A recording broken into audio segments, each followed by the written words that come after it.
You guys see me? So this is like my first stream, but I don't know if you guys can hear me. This is absolutely amazing. Oh, the joys of technology. All right. So a while ago, I used to be able to stream whenever I felt saying something on my handy dandy cell phone.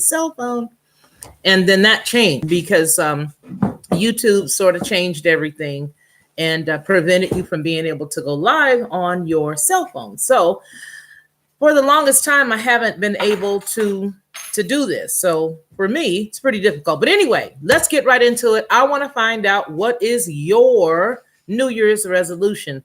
And are you one of those people who actually do them, right? I think we all know the main one. What's the number one thing that everybody does for their New Year's resolution? Burger, what's the number one thing? Yeah, they're gonna lose weight. Yeah, I think everybody knows that. Yeah, that ain't happening this year. I'm not even gonna lie about it. um, it's not that it's not gonna happen. It's just that I'm not gonna make that my resolution. I think every time you make something like that your resolution, man, oh man, I think by March, yeah, it's all downhill. But what I do want to know is about people in the vision boards. Those I always found to be a little bit more appropriate for me. Those always work. Putting together a nice vision board and putting some ideas together. If I were you, I'd be careful. There was, I think the coyote was out there and they were fighting with the pit bulls and the dogs next door. So be careful. Carry a little bat or something, as if a bat could help you from a wild coyote. Anyway, I think a vision board is really good. And the one thing I like about vision boards is that you're able to put down what you want. And it reminds me of the book of Habakkuk.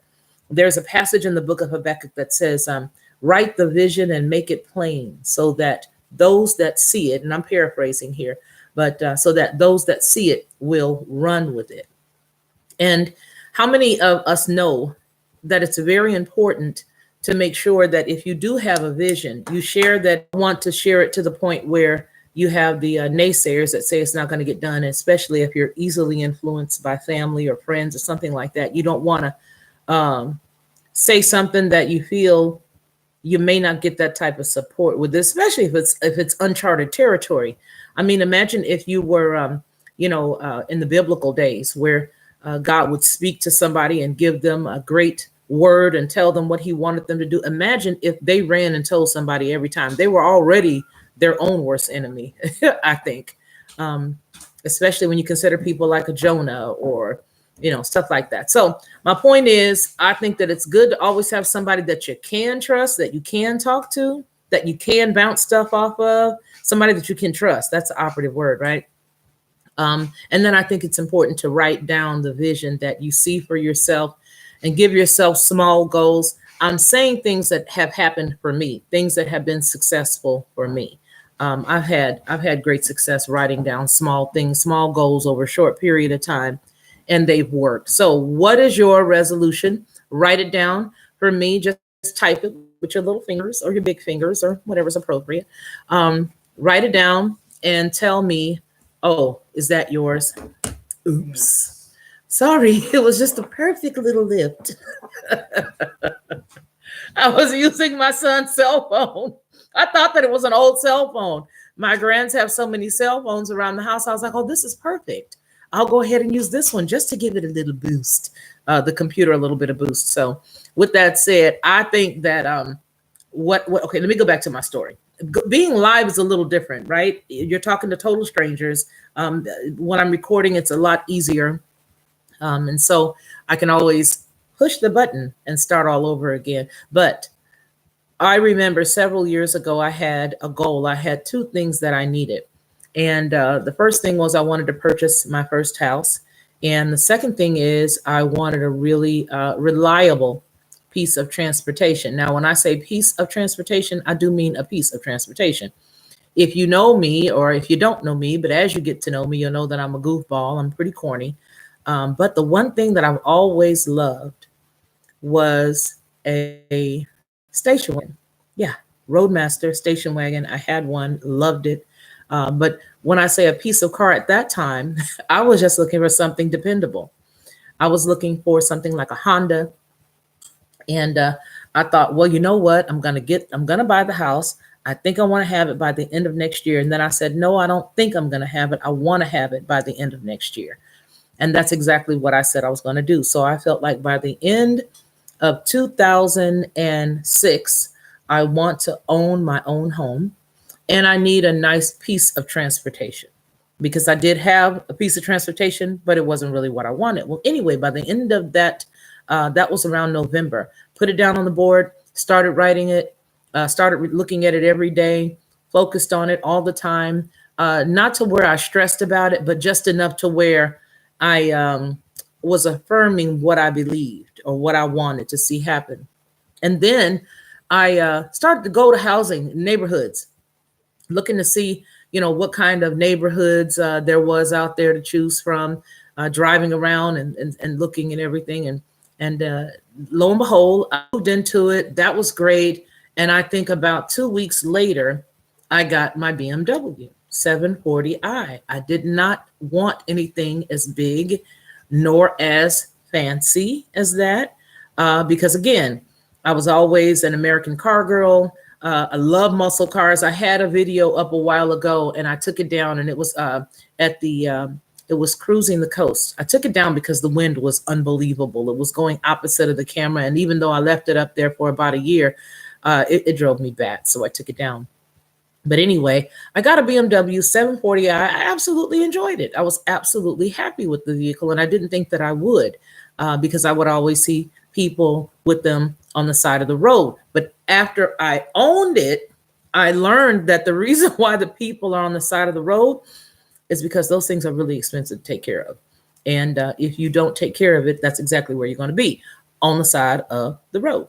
I never ended up on the side of the road, thank goodness, because I'm I'm one of these people where if I get a car, it better work well. If I have a vehicle that has a problem, I'm not going to drive it until it's working up to standard. And so I would rather buy a brand new car and not have to worry versus purchase a car that I'd have to worry about. So something I don't know about, I'd worry. Well, long story short, what I did with this BMW, because I did like it a lot, was I took it to the BMW salon, the dealership, and I had them give me a complete once-over on the car. Just, tell me everything about this car. What am I going to need? I listened tentatively, and they gave me that list, that long litany of things. You need a brand new gas cap. You're also going to need one of them little things that go on the outside of the tires. You're going to need 4 of those. They give you all the way down everything that you're going to need. And so what I did was I took it to the BMW place. I had them give me an assessment of what it was, because it was a used vehicle, got it for a really good price, and it was pristine. This vehicle was really, really clean. It was absolutely too good to be true. And I found out what it needed wrong. And then I just started to fix those things as they needed fixing in the order in which they needed to be fixed. My point is that it ended up being a car that I really liked. I didn't end up paying as much as I would for a brand new, dependable car, but the usage of that vision board helped me a lot, because it actually brought into fruition the things that I wanted. Now, it ended up being a really good car because I did take care of it. And again, being afraid to be stuck on the side of the road, it took care of me really well. And the home was really nice as well. So since then, I've obviously moved, but that type of stuff, making a vision board, writing it down, and getting your goals in order, and small ones, really did help. And so I would recommend that if you are going to do a resolution and you've done a New Year's resolution before and it hasn't worked, try the vision board, because the vision boards really do help out a lot. I don't know why people decide to call you when you're doing something and you're live and I'm live. And, frankly, you shouldn't be calling me. You need to be on here helping a sister out with this whole live thing, since this is not something that I normally do.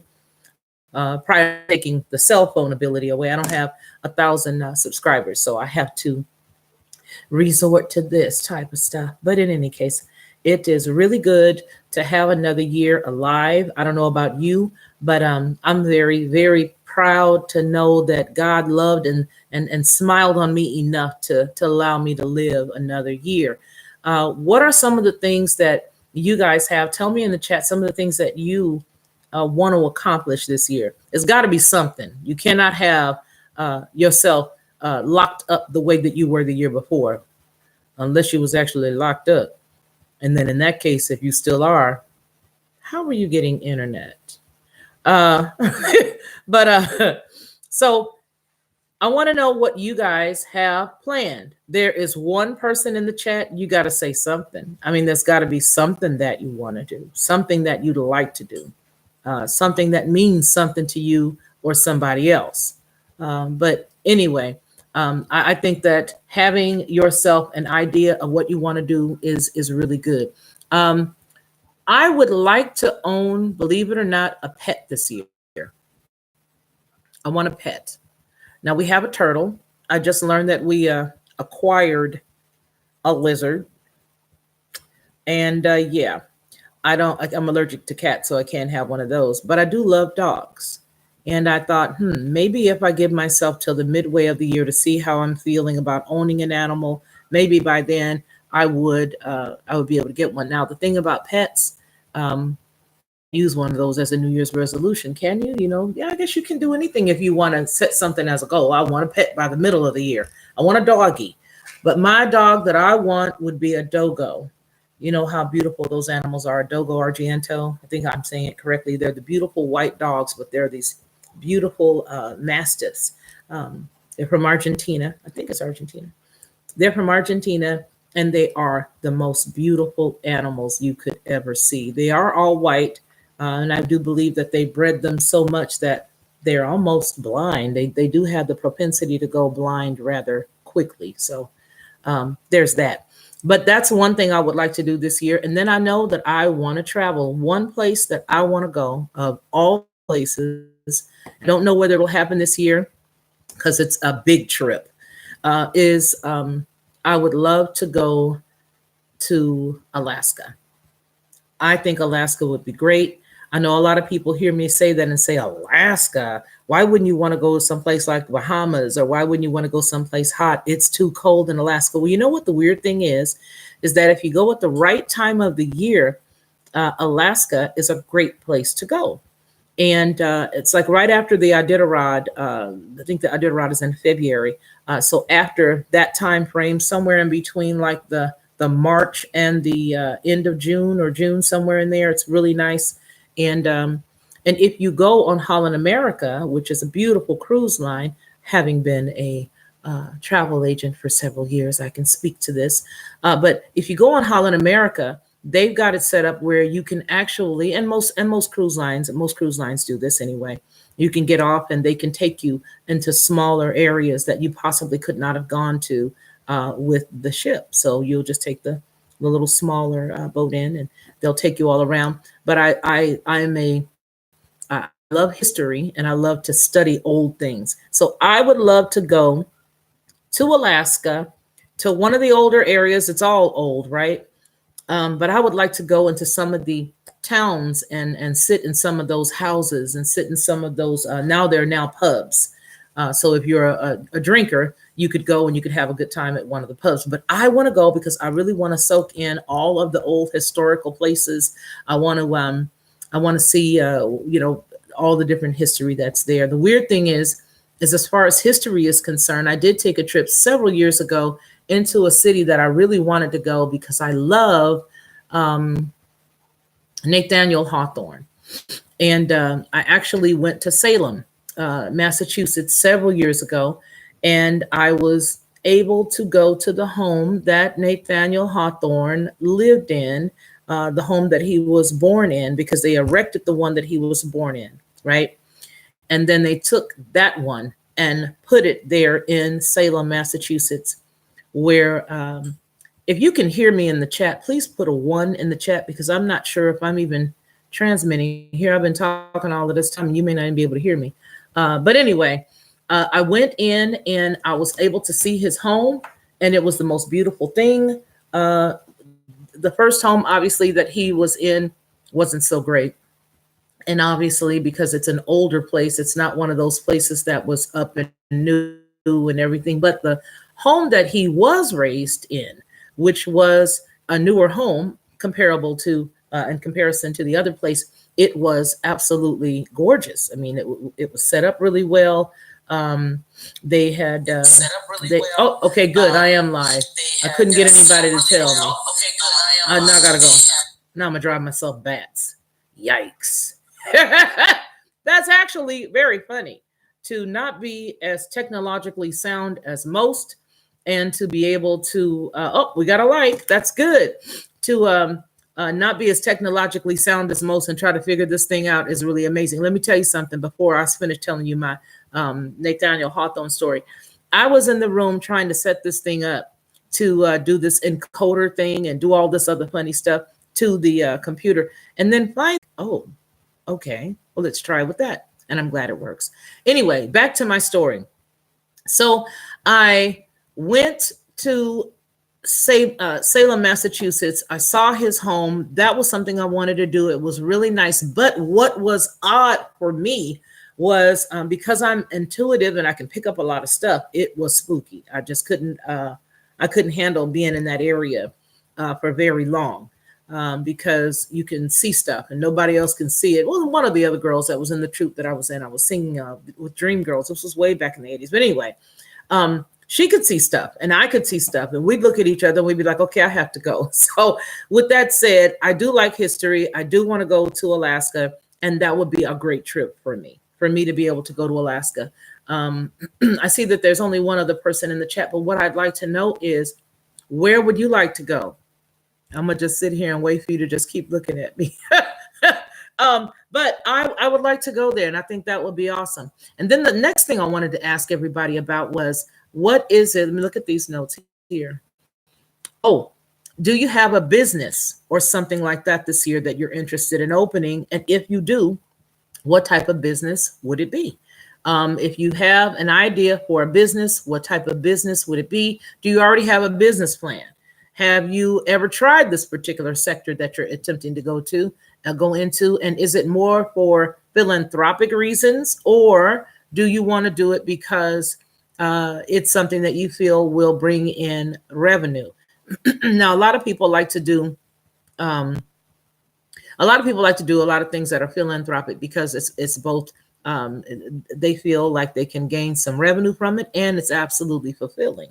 And so that's a good thing too, because you're helping somebody else on the planet, and that's the only thing that matters is helping somebody else. So let me see what this says here.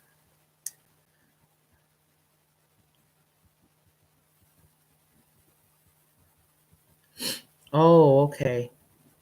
Huh. Well, it's not $1 million on the way or anything like that.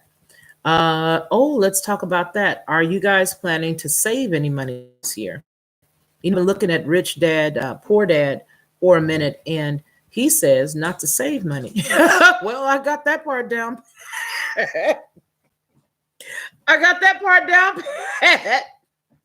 But he says, don't save money because they print money. So in other words, what he's saying is, if you're trying to build up revenue and trying to build up money, then what you're going to want to do is you're going to want to purchase land. You're going to want to purchase property, because that's how you're going to sustain yourself over a long period of time. And I know that he and his wife, what they do is they continuously turn their homes into revenue, and they never sell anything. They just keep it rolling and rolling and rolling. And so he says that what he does is he allows all of that to pay him.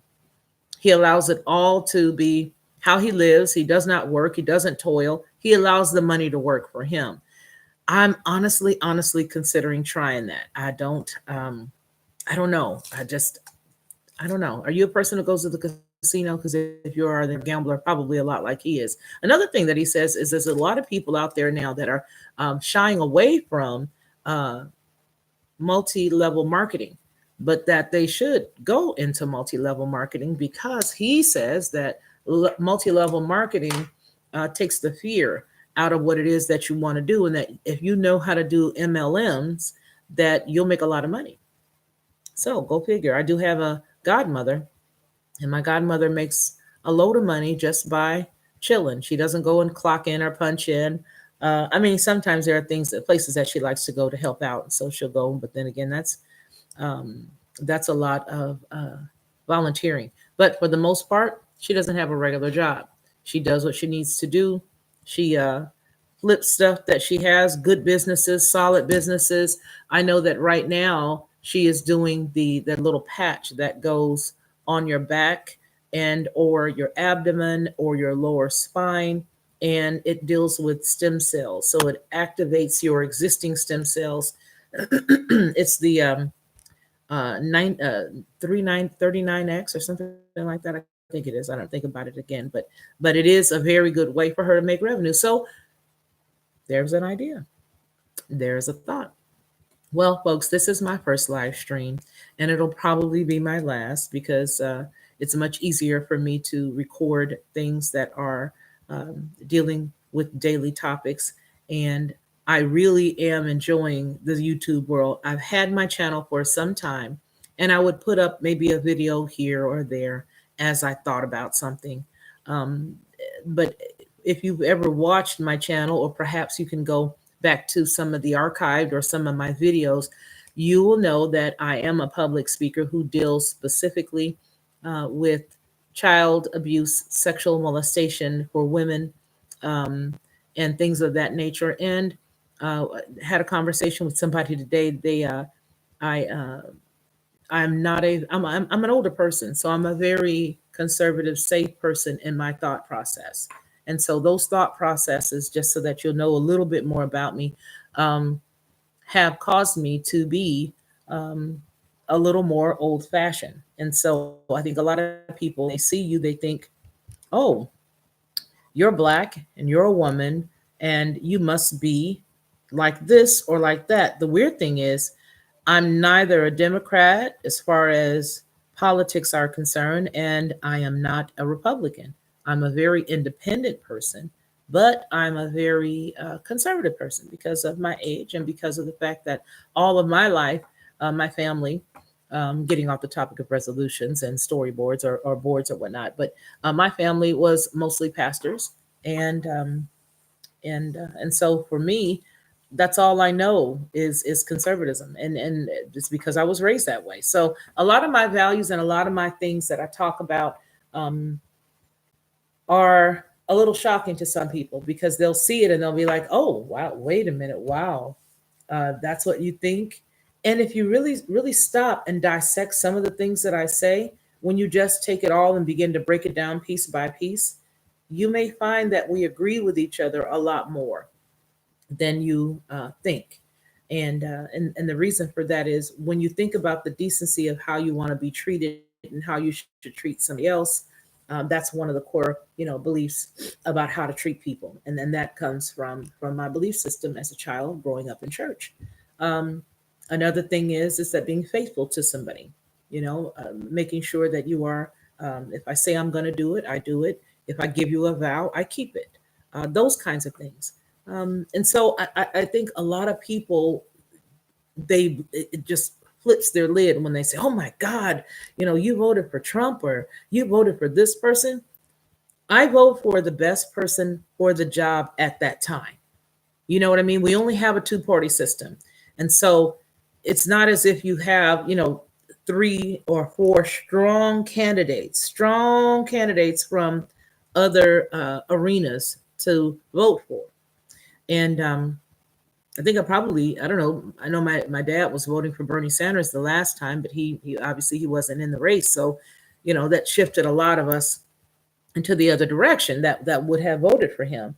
But for me, I believe that the best person for the job is the person who, and none of them ever do, none of them really line up 110% to everything you believe. You know what I mean? It's a person. It's a person. So they're never going to line 100% up to what it is that you believe or what it is that you do, but you try to go as close to what you know. And there's just a lot of things that I don't agree with. the very first time I voted for Barack Obama, if you want to go back a few years, several years ago, the very first time he ran, I voted for him. I was very happy that I voted for him. Um, it was a very good feeling to see somebody different in there, not necessarily even black, but just somebody with a different mindset at that point. And I exercised my right not to vote for him the next time. I think I voted for somebody else other than the guy McCain who was running with him, and I think for him it was McCain. It was him, but I didn't like the girl, the lady from Alaska. I didn't like her. I just didn't. I was like, gee whiz, if you're looking for a female, I got a few cousins who got PhDs. They're really smart, but I really wasn't his fan. I wasn't a fan of his either. I just wasn't. So those type of things, when people see me post things and people see me talk about how I feel about the seated president now, they, oh, you're crazy. Oh, are you a racist too? Just unique things. I'm not going to say that they're ignorant thoughts. I'm going to say they're very unique thoughts, because to say something like that about somebody is a very dismissive thing. To call somebody crazy, unless you guys are playing or joking or whatever, is dismissive. And a lot of times people do attack people who are black and who are conservative, I think because they have this connotation in their mind where the term somewhere along the line conservative got turned into a dirty word. It got turned into racist. As far as racism is concerned, I'm about the most Angela Davis pro conservative woman you probably ever met. Um, but as it relates to even that piece, I don't just buy the rhetoric from other people. Again, being that I love history, I will go and I will look things up myself. I want to know my own answer. I don't want you to tell me. Have you ever had that situation where somebody, you're at a new job and they're trying to teach you something and they're doing it for you, and you're in your mind, you're thinking, please don't do it for me. Let me do it myself. And there have been times where somebody was showing me something. I'm like, oh, you know what? Can we do it again? And this time, let me do it. And the reason for that is I know that if I study it out myself, if I do it myself, I'm going to retain that information. It'll stay, and I'll be able to utilize. And there's nothing anybody can do to take that away from me because I earned it, I learned it, and it's mine. And so, as far as racism and all of those things, I think those are hot button terms. And some of those terms really, they're very divisive. They divide and they separate people in such an ugly way. I think that people using that term over and over and over again has cheapened it. And I don't mean to say that in a cross way. I just mean that something as grave and as deep and as dark as racism, that every time it's used, you take the sting out of what it really is. You really do. I remember being a little girl, 12 years old, crossing the street, happy that I had just come from the store, which was literally across away from the house. And I had never, I think I was less than 12. I was about 11 or 12. And I was crossing the street to go home from the store. And I had the green light.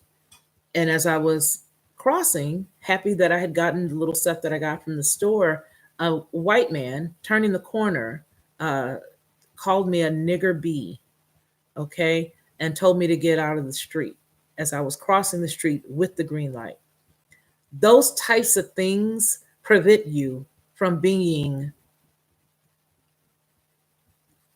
I want to say, I don't know. I just that type of stuff. There's just no way that I could close my eyes to the realities of the things that I've experienced in my life.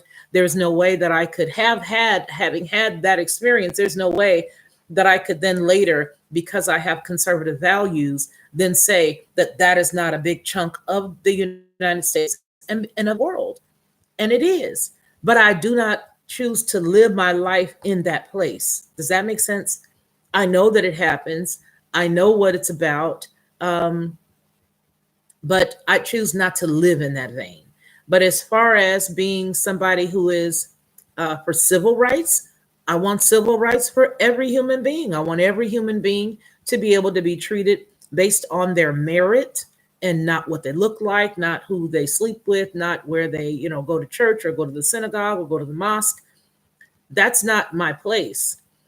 If anything, my place is to love them because they're different. And the amazing thing about it is that when you stop and you get to learn somebody for who they are and for the content that they have inside of them, it doesn't matter what ethnicity they are. You begin to appreciate them, and then you begin to see them as a person, as opposed to somebody of a different race or a different color. And there's only one race. It's only the human race. I know a lot of people say that, but if you think of species and subspecies and all that goofy stuff, but I think it bothers me a lot. I'm a little over it now because I'm closer to 60 than when all these attacks started coming at me. And so I can handle it a lot better now. But I think back in the day when people would tease me and pick on me, they first of all would tease me.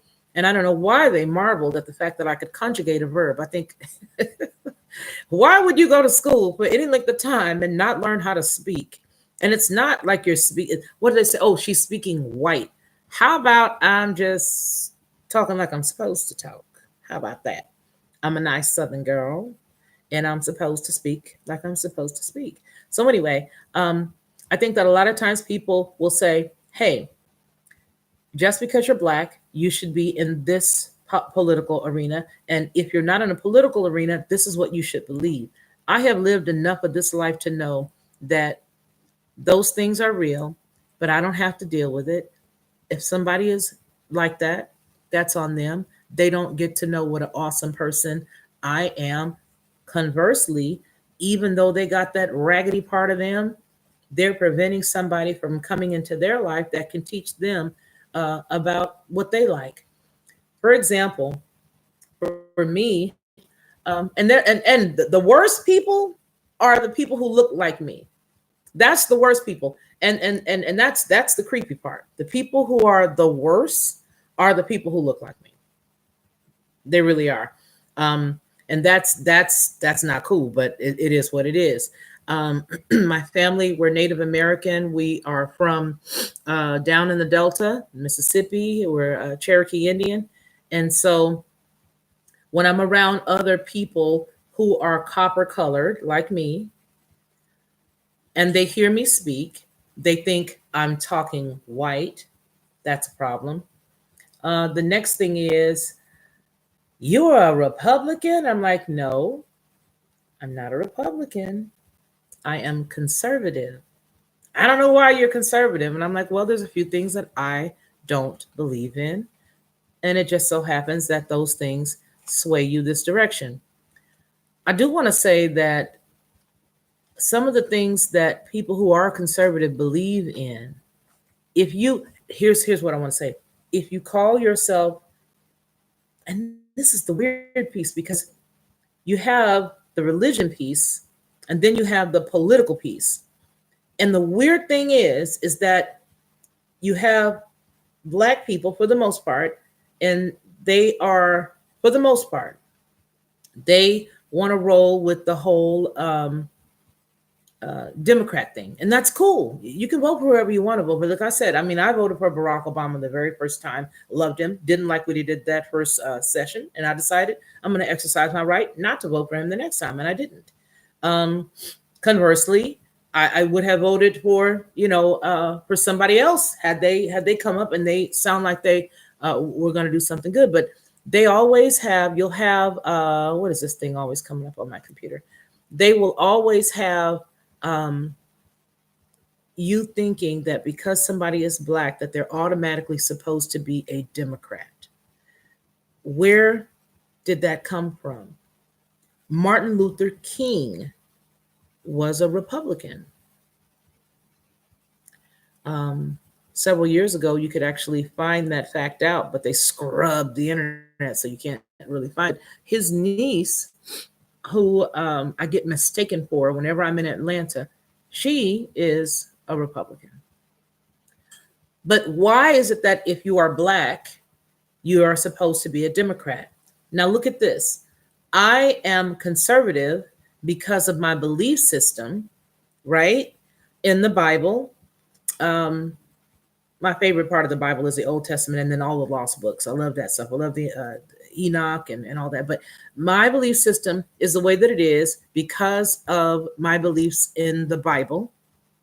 And I'm Black, or again, Native American, right? But I'm Black. When you see me, it's what you think. I'm Black. All right. So you're looking at me and you're saying she's supposed to be a Democrat. But get this, there are Christians who are Democrats. And if you take that piece and you put those two together, which is why you should never do that, you should never take the political piece and stick it to a piece that is based on religion, right? Because if you're going to be based on the Bible, then that means that you should be doing things that are conservative.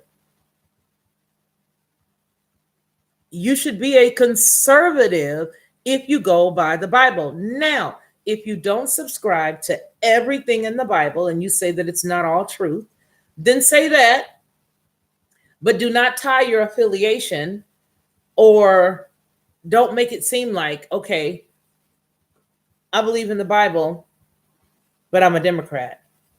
So how can you crack open the Bible and read those different points? This is just a question. Don't throw apples at the messenger, because I didn't write any of the books. I didn't write any of it. So how can you get angry at somebody who says that they're conservative and they believe in the Bible? Those go together. I don't know. What's your thoughts on that? I mean, what are your thoughts? Is anybody saying anything down here? Because I'm blind as a bat without these. Nobody's saying a thing. Okay, let me see. Oh, hello. There's my mentor. There's a wonderful woman that I absolutely adore. And she's in here right now. And you know what? I don't want to be one of those people who are like, you know how if you saw Michael Jackson, back in the day, you'd be like, oh my God, it's Michael Jackson. It's Michael Jackson. It's Michael Jackson. Well, it's her. And I absolutely adore her. And she's absolutely responsible for me being here now, because my family, I was driving them bats, because every time something would happen, especially in 2016, I would be, oh my goodness, look at this is happening and that's happening. And for whatever reason, we ended up bumping into each other because I executed an email and said how much I appreciate her work. But my point is this. She's the one who encouraged me to move forward with writing with doing my work now. And I find that I am really excited about it. Now, let me just tell you, my major concern with doing a lot of the things that I want to do, and I'll tell you, of late, I really wanted to get down and get dirty, but I'm a little more, I don't know. I gotta get as bold as her, first of all. Okay. But the reason why is because I was thinking, oh my God, what if the sea hag knocks on my door? First of all, soul sister, you better come. Let's rock toe to toe. Don't bring none of your partners with you. Let's rock toe to toe if you come to my house. But my point is that, and that was for the sea hag. My point is that in the very beginning, because I was so ridiculed as a child, because I was so ridiculed through school, with people understanding that, yes, at that point, they called me a Republican, which I'm not. I am a conservative, independent person, because I don't agree with a lot of the neoconic stuff that's going on right now with any of the Republicans. I did not appreciate how they did not support President Trump when they should have. The one thing that I'll say about when I get political, about the Democrats, is that you can't put nothing past their stick-to-itiveness. I mean, these folks are serious. They are totally on a mission. There is nothing that can separate them. If one says that it's a blue monkey, all of them are going to say it's a blue monkey, and it could be a white poodle. They're all going to say it. But for me, I would always have to be that person who sort of to see what type of setting that I was in. You know what I mean? Because I am like, the elephant in the room. People don't expect it. But with all that said, I am going to be more vocal, because the last thing that I want to do on this planet is to not say what it is that I feel needs to be said. I 110% of the way do back and support our president. I do. And if you're going to watch my channel, and just know that I'll respect you no matter who you vote for or who you like or who you don't like. And I would just ask the same. But what I do want you to do when you come into my channel is I want you to be able to think about some of the things that I'm saying and just balance it with your life. And we can agree to disagree. I don't block people from my comments. I don't do that. I feel that if you've got a comment and you have something that you want to say, let's dialogue about it. I think that's the problem. And I think that's the issue that I have right now with the Colin Kaepernick thing. Somebody said something to me earlier today about it. It's not the fact that Colin Kaepernick knelt. That I could care two hill of beans. I don't care about that. What I'm concerned about is who made him the spokesperson for people who look like me? Nobody. Be quiet. His net worth last year, I think they said, was $20,000. And then I know that he got about between $40,000 and $60,000 from the NFL. And I do believe that there's somebody else lining his pocket. So he getting money every time he cut a fool in public. Okay. And so that's my problem with people like that, is that you can be in a totally different country, chilling, tweeting on a beach someplace. And we back here dealing with the backlash because your behind decides that you are going to play one of the best sports that you could possibly play, America's pastime, and you're going to jack it up. If you don't want to play, cool, just say that. If you decide that you want to kneel, hey dude, that's your business. My problem with it is that people paid a lot of money for those tickets, and you made it a thing. You made it a thing. That's what I'm saying. You made it a thing. And here's my thought process on the whole deal where he was dealing with, I think it was the Black Lives Matter was a really big thing at that time, right? Here's why I had a problem with Black Lives. And you guys can throw your tomatoes. It's all good. I can take those tomatoes and catch them in a pot, put them on the stove, hook them up, tomato soup. I have never seen Black people mobilize like that. Ever. Oh, my connection's unstable. I've never seen, I'm proud of you. Thank you. Mwah. I have never seen Black folk mobilize that fast. And that's how I knew someone right. Let me tell you what I mean. Whenever, unfortunately, somebody dies in our culture and they die in a different state, it takes like a week and a half to get everybody together. Why? Because Uncle Bobo didn't have no money. And Auntie Sally had to go ahead and pawn that ring she had from 10 years, 20 years ago to help Uncle Bobo get from New Orleans down here to this city. And then we all got to mobilize, but it takes us piecing our money together. But let me tell you something. That's how we've always been. We've known how to make it, right? So when I see an incident happen in Chicago and then a whole bunch of folks from a different state pop up on the scene, Black people, I know us. Somebody else got to have a hand in that, because it takes us forever just to mobilize and get to Uncle such and such's funeral, right? So if that's the case, how is all these colored folk getting in one spot at the same time? And then they let it slip on the news that this one's from such and such, and there have been the mobilization of all of these African Americans have come into Chicago to show their support. I'm like, yo, dude, this thing just happened 10 hours ago. It just happened 5 hours ago. Are you kidding me right now? So those type of red flags, to me, that sets me off. And that's the reason why I had a problem with him in that whole piece, because I felt like if you're affiliated in any capacity with that, and I already think that something smells bad on that, then I'm side-eyeing you. And that's the same thing I said in one of my posts today. One of the posts earlier today that I put up talking about the New Year's was dealing with this lady in Alabama who allegedly shot her poor baby niece in the face. God help this world, help this country.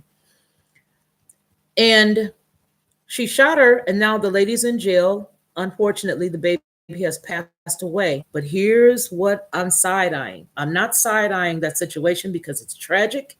It's terrible. Here's where I'm going. People online, people.com and People Magazine.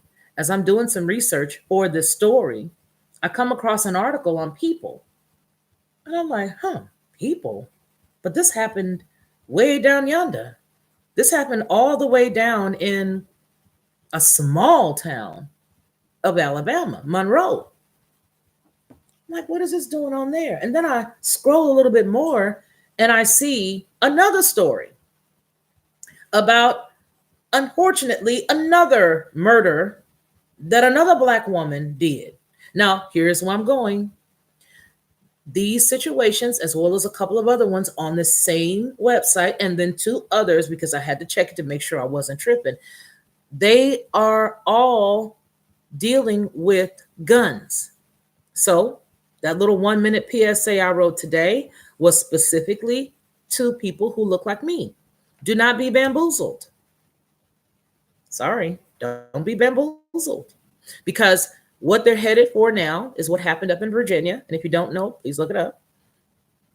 They are going to attempt to do the same thing here, but they've got to get enough in the South. They've got to get enough sympathy, and they've got to get enough heart-wrenching stories, and they got to get enough of all these things that just make you feel so bad. And you want to give us your gun, right? You do want to give us, I mean, you're going to give it to us, right? You're not going to give it to us? Yeah, all right, forget it. We're going to have to get somebody to come get your stuff.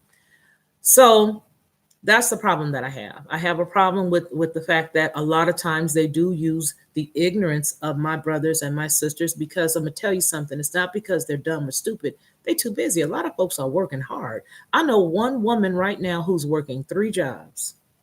She hardly sleeps, bless her heart. She's not on the welfare. She's got kids. She's working 3 jobs. She doesn't have a lot of time. And any recreational time she gets, she's spending it with her children, and she sleep. So a lot of times it's not because people are stupid or they're dumb. It's because of what they've been accustomed to. A lot of people, I've been working since I was 13, 14 years old. 14 years old. Now here's the skinny. I had, because my dad, my stepdad who raised me, was Air Force, but he had a very, very strong work ethic. And that's where we got our conservatism from, because of him. He would remind us that even though he's an engineer, and he was a very well-off engineer, he's rich, we're not. I'll let that sink in a second. I said, Dad, you know, our friends, they won't talk to us because they said that I'm bougie. They said that I'm rich. And he said, well, baby, you go back and you tell them that you ain't rich. Your father's rich. So I'm saying that to say that a lot of times when you're dealing in you know, in this sector where people believe that because you're Black, you're dumb, or you don't study, we got to get to know each other. It's not that. It's that a lot of the people don't know. And so that's why I made that PSA today, to make people stop a second. And you know what? Get the Constitution. You can get a little paperback one on Amazon for like $1.95. You can get the Constitution and the articles. You can get all that stuff, the amendment. You can get all that stuff. You can get all that stuff. $1.50, $1.95. You can get it. You can brush yourself up on it. And so that's why I read that, because I'm like, this tells me that they are going to attempt to have enough sympathy within the South so that they can shut this place down. That's what I believe. And I might be wrong. I'm nobody. But I'm just saying, there's just too many coincidences. And in our community, and the funny thing is that we do have phrases in our community like CP time. That means if you and I are supposed to meet at 10 a.m. and you don't show up until 10:20, you come in and you say, girl, you know, I'm sorry, I was on CP time. That means colored people time. So we do have our own little phrases, and we do know what it means. A lot of people are not going to read that. A lot of people are not going to know that. So a lot of people are going to end up thinking that they're doing the right thing because guns have killed so many people, and they're going to end up giving their weapons away. When our Second Amendment right clearly says that we have the right to bear and possess arms to protect ourselves. Now, Virginia, I don't know what's about to happen up there. I can tell you what I think gonna happen. I think it's like 70 some odd. They pulled to California. Some of those counties have pulled to California, and they became sanctuary. Only God in heaven knows how that's gonna work, baby. Only God in heaven knows how that's gonna work. But that's gonna be a hot mess. But that right there, that's a test pilot. Chicago is a hot mess, right? Chicago is a really hot mess, but they have the strictest gun laws on the planet as far as the United States is concerned, and they got all kinds of stuff happening all the time. So I think what they're going to do in the South is because they know there's so many of us here, they're betting on us voting to give it up. And that's just opposite of the Constitution. This is not, listen, this is not something that's partisan. What I'm saying is, you have a right, I got a right. The Constitution gave us the right. So this is not partisan. This is the country that I live in, and this is the bylaws, as it were, of the country that I live in. What's wrong with saying what it is? That's what it is. So they are going to use us to help them push through the whole non-gun piece. People want to know why it's a big deal. Well, let me tell you why, Black folk. Do you know the whole term that makes people upset, make America great again? Do you know why that makes them upset?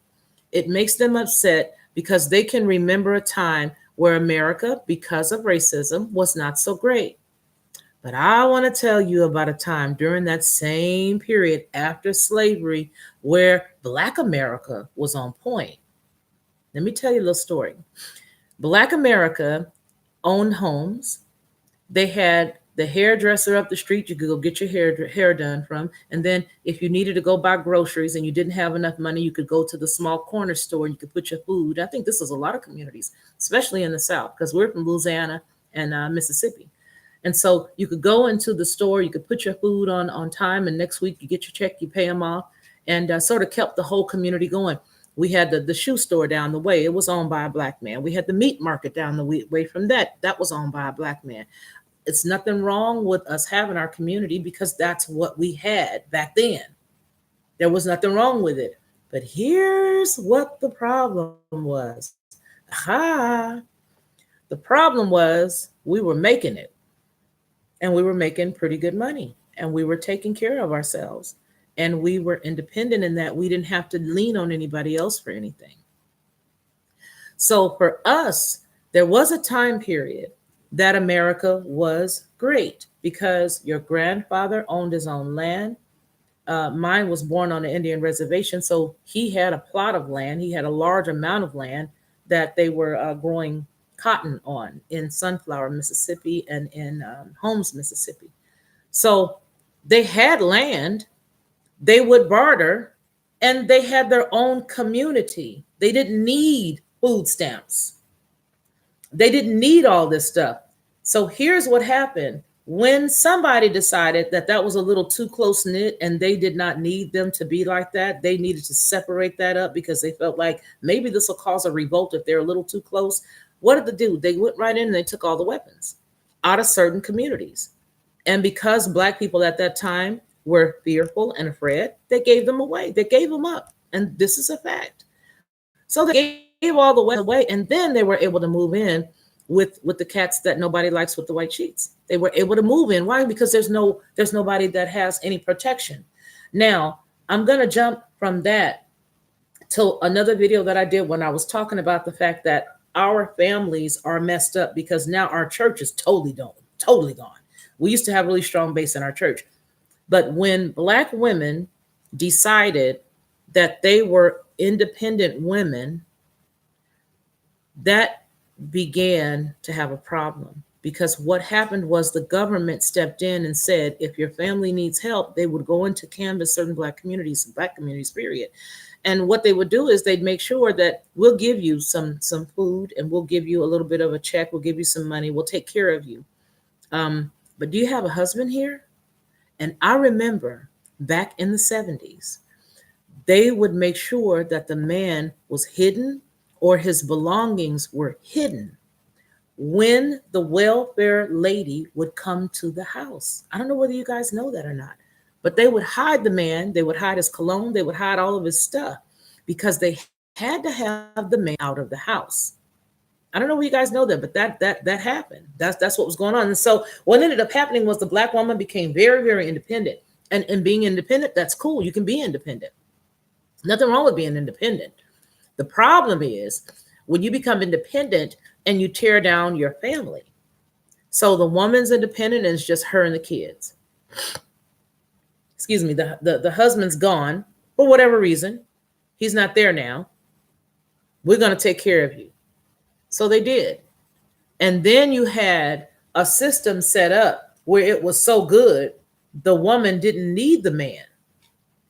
Then you go into the earlier 70s and 60s where then you had everybody being the bra burner. I'm going to burn my bra.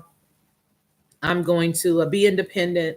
And unfortunately, what was the beginning of the demise of our culture was the fact that we thought that having the mindset of other people was good for us, right?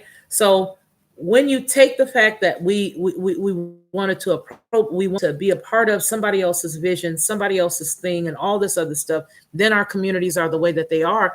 Those communities were run by Democrats. They were.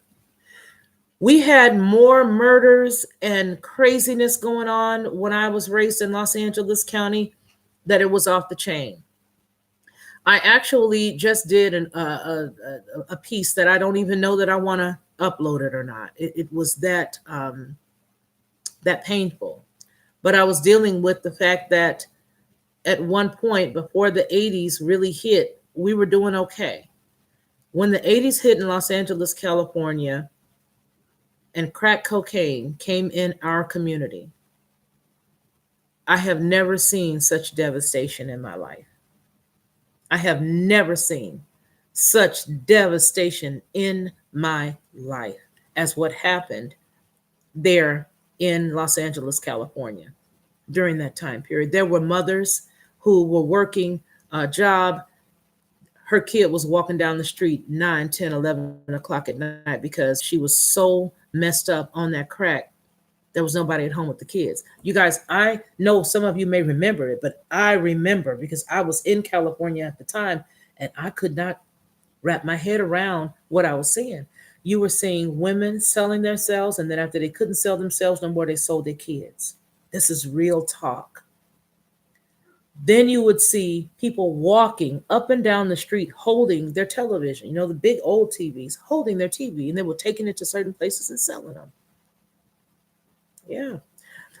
The devastation that hit those communities in the 80s, especially in California, was unbelievable. I saw school teachers, I saw nurses, I saw attorneys, I saw engineers, I saw all kind of people get messed up behind that. But in those very same communities, what you add to that made it worse was the fact that you had Black leaders in California at that time who wasn't even standing up for us. They weren't saying, yo, wait a minute, what's really going on in our community? You didn't see them sending out task force and, you know, trying to stamp it out and find it out. No, they sort of sat back in the cut, and the communities broke down more and more and more and more. And when I tell you, by the time the Rodney King situation hit in Los Angeles County, there was really nothing left. Now what you see is basically a third world country. California, especially Los Angeles County, is definitely a third world country. Anytime you can go and walk down the street and you have to walk over human feces in San Francisco, that's a third world country. You have more homeless people right now there than you do anywhere else. But the demise of the family as a whole started at one point for our community, which is why I wonder why we are democratic in our mindset. If anything, be independent and be a conservative person, because we were raised in church.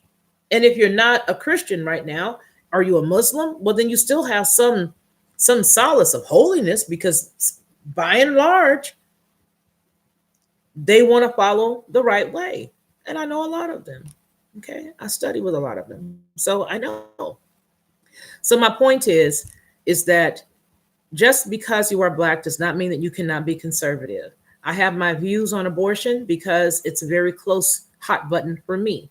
I have my views on working for yourself because I had to work for myself. I had to work. My father made sure that we worked. He did not allow us, when we graduated from high school, he had a mantra, and we all knew it at a certain child. Now that child knew it by heart because the baby knew it by heart, because By the time the other older siblings had passed on and moved on out the house, that other children knew it was you're going to go to school and get a job, or you're going to go to the military. So you didn't have just a job and don't go to school. No, if you're going to stay here, you're going to go to school and you're going to get a job. And if you don't do that, you got to go to the military. So it was one or the other. Now, I would have loved to have gone to the Air Force like he did, though. That would have been awesome. That would have been great. And before my birth mother passed away, she and I had sort of sat down and like we talked about at the very beginning, making the storyboard. We had actually sat down and written out a plan. And I was supposed to go to to finish a 2-year degree, and then after doing the 2-year degree, or I had an option to do a 4-year degree and then go into the Air Force and study law there. That was my mother, because when I was a little girl, I always wanted to be an attorney. So there's that. But with all that said, I'm really happy that everybody got the opportunity to spend the last hour with me. I don't know, is there like a timer on this thing here? But I'm glad everybody that decided to peered in. Oh, I love her so much. I'm just very happy that you did. Listen, I'm going to go live at least once a week. That's going to be my goal. If you think Monday is a good day, somebody there, put it in the chat. And even after, if you're watching this as a replay, if that's something that works for you, put down Monday. And then if there's a specific topic that you want us to talk about, especially if it's not tearing anybody down or making anybody feel bad or maligning or bullying or any of that stuff that they say you're not supposed to do, which is just not right to do. So we're not going to do it. We'll talk about that. I am on Patreon for those of you who want to know about it. I'm on Patreon. And so what I did when I put Patreon up is I sort of threw a whole bunch of videos from over here, over there. But the stuff that I have that I'm holding on to, that's really, really heavy, that I don't know if people could handle, I'm definitely going to put it on Patreon, because there's something that I just wrote 2 days ago that scared me after I wrote it. And then yesterday I wrote another piece that was off the chain. And then I'm working on the whole cocaine and all that stuff that happened in California, because I'm going to tell you why. Before we get off right now, I am going to tell you why I'm working on that piece. Because as I see the children right now in their 30s, I know that time frame affected our people, because there's something not right. That not only devastated us at that time, but it has some long-standing implications in the culture. It really does. And so I'm going to be doing that, and I may do it like I did the original parts of why I got on YouTube, which was the molestation stories that I have that are sort of the secrets of the Black church. I think I'll do it like that, smaller pieces, but it'll be on Patreon, because I don't think that everybody is ready. And it's okay, baby. It's all right, baby. That's how we say it in Louisiana. It's all right, baby. Not everybody's ready, baby, but some people are. So for those people who are, you can join me on Patreon. It's just Patreon, and I think it's that /deal police the Lockhart perspective. It's over there. So I thank everybody that tuned in. And the best part is that because this is YouTube land, you're going to be able to see me on a replay. And those questions still stand. Do you have a resolution this year? Or are you just going to write a vision board? Remember, I'm not doing the weight loss thing this year. There's some peach cobbler over there that tell you the truth. Now, wait a minute. I'm only going to have a small piece, right? Right. But I'm not doing that as my resolution this year. I am instead putting together a board, and I actually started this at the close of last year, so it's pretty much complete. I'm just adding like little things to it as I want it. And I'm going to get my Earl Nightingale on this year and do The Strangest Secret again, because that's actually how I manifested what we were talking about at the top of the video, at the top of the hour. I was talking about how I got the house that I was able to purchase, how I purchased my BMW, and I didn't even want one. I really wanted another station wagon.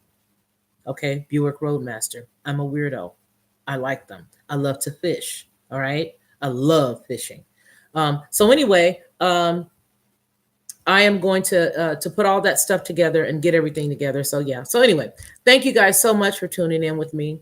I appreciate you. For those of you who are watching in the replay, please tell me what you think and tell me what you'd like to see. What day works for you? I think Monday works good for me. If Monday works good for you and you do want to meet me here every Monday, put down there in the chat what time. Let's give it some options. Let's say 7 Central Time. 7 o'clock. Let's do Eastern time because everybody's generally an Eastern time person, right? That's basically the best way to do it. 8 o'clock Eastern, because if it's 8 o'clock Eastern, it'll be 7 o'clock here. Self-serving. 7 o'clock, 8 o'clock Eastern time, 9 o'clock Eastern time, or 10 o'clock Eastern time on Monday. We can meet. If you choose to tune in, you can. If not, at least you'll know what day to come. So I think Monday works good. Also, are you going to be using a vision board this year, or are you going to make a resolution? And if you are going to make a resolution, what is it? Are you going to do it for half of the year, or are you going to make a full year? Tell me. Like, share, and subscribe, especially if you're in the replay. And we'll talk really soon. I want to thank everybody for tuning in. Y'all have a good night. Now, let me put these little peepers back on so I can figure out how to get out of here. It's like in a tunnel in the dark. Hey, here's a joke about a tunnel in the dark. You know, people always say, well, don't worry, because it's dark and there's always going to be a light at the end of the tunnel. Unless it's a train coming. Okay, that was dun-dun-dun. All right, you guys, I told you I'm corny. All right, God bless everybody. You guys take care and take care of one another. Bye.